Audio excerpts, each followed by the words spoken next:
জিসান, তুমি যে কান্না করতেছো, তোমার কাছে ভাড়া না এই জন্য কান্না করতেছো, নাকি তোমার বাড়ির সবার কথা মনে পড়তেছে, কোনটা? আমার বাড়ির কথা মনে করতেছে। কার কার কথা মনে পড়তেছে? আমরা একটু শুনবো কার কার কথা। আমার ভাই, আমার বোন, আমার মা কথা মনে করতেছে।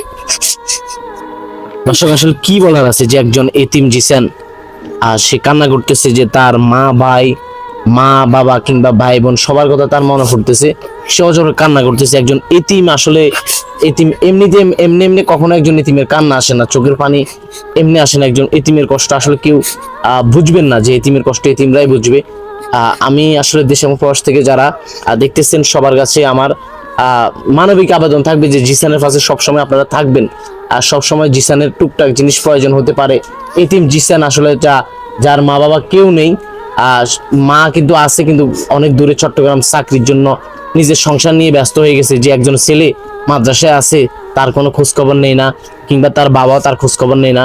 কিন্তু আজকে তার আমরা কান্না সামনাসামনি দেখতে পেলাম, যে অজরে তার চোখের পানি, নিজের মায়ের কথা, বাবার কথা, বোনের কথা, সবার কথা মনে পড়ে গেল।